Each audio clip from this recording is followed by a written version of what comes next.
সকালবেলা ঘুম থেকে উঠে যাবতীয় সব কাজ শেষ করেই চলে গেলাম বাজারে আমি আর মেহেজাবিন। হ্যালো এভরিওয়ান, আসসালামু আলাইকুম। আশা করি সবাই ভালো আছেন। আল্লাহর রহমতে আমরাও ভালো আছি। রমজান মাসের বাজারগুলো দেখতেও না একটা মনের ভিতরে অন্যরকম শান্তি কাজ করে। যাই হোক, আর বাজার করতে বরাবরই আমার আর মেহেজাবিনের অনেক ভালো লাগে। সব বাজার কেনাকাটা শেষ করে ফেলাম। দেশি ধনের পাতা দেখে মিস করলাম না, নিয়ে নিলাম টমেটো, শসা, সব কিছু নিয়ে শেষ করার পর এখানে দেখলাম যে গরম গরম একদম জিলাপি তৈরি করতেছে। আর আমি বরাবরই গুড়ের জিলাপিটা খুব পছন্দ করি। ইফতারিতে যত আইটেমই থাকুক না কেন, গুড়ের জিলাপি থাকলে একদমই আমার ইফতারিটাও ফাটাফাটিভাবে জমে যায়। তারপরে এখান থেকে গুড়ের জিলাপি নিয়ে নিলাম। এই জিলাপির দোকানটা হচ্ছে হাজি মার্কেটে, শুধুমাত্র জিলাপিই বিক্রি করে, আর কোনো কিছু না। জিলাপির প্যাঁচ দেওয়া না খুব কঠিন কাজ, যদিও কিছু কিছু মানুষের মনে জিলাপির প্যাঁচ দিয়ে ভরা আছে। যাই হোক, একটু মজা করে নিলাম। তারপরে এখান থেকে জিলাপি নেওয়া শেষ করে চলে গেলাম মুদিখানার দোকানে।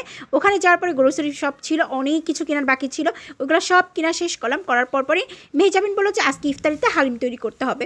তো ওর কথা তো আমি আর ফেলাতে পারি না, সাথে সাথে 2 প্যাকেট হালিম নিয়ে নিলাম রেডিমেড। এখানে আবার দেখলাম মিঠাই কোম্পানির নতুন একটা মিষ্টি লঞ্চ করছে, তো লাচ্চা সেমাই। তো যাই হোক, এটা আগে পরে আমার খাওয়া হয় নাই, শুনলাম দোকানদার বললো নতুন আসছে। তারপর লাচ্চা সেমাই নিয়ে নিলাম ইফতারির জন্য। আর এখানে কিন্তু গোল্ডেন মানে লেবুর দাম গোল্ডেনের মতন বেড়ে গেছে। তারপরে লেবু নিয়ে শেষ করে দুজনে মিলে হাঁটতে বাসার দিক যাচ্ছি। এখানে যাওয়ার সময় মেহজাবিন বলতেছে আমি তোমার আগে লিফটে উঠবো। সত্যিই তাই, ও আমার আগে এসে লিফটে উঠে গেছে। পরে আমিও উঠলাম। উঠার পরে বাসায় আসছি, আসার পরে সব বাজার ঢালতেছিলাম। এদিকে আমার আম্মু বলতেছিল ওরে আল্লাহ, তোমরা কি কাজ করছো দুজনে মিলে, এই অসময় একদম মাছ কিনে নিয়ে চলে আসছো তোমার বাবার মতন। আসলে আমার বাবা মাঝে মাঝে টাইমে মাছ কিনে নিয়ে আসে। আজকে সেম আমিও তাই করছি, দুপুর 2টার সময় ইলিশ মাছ কিনে নিয়ে আসছি। আর আমি ইলিশ মাছ আর চিংড়ি মাছ আমার সব থেকে ফেভারিট। ইলিশ মাছ বাজারে দেখলে যদি একটু সস্তা হয় তাহলে মাথায় কাজ করে না, নিয়েই আসবো। সব কিছু মিলাই ইলিশ মাছ চিংড়ি মাছ সব কিনে নিয়ে আসলাম।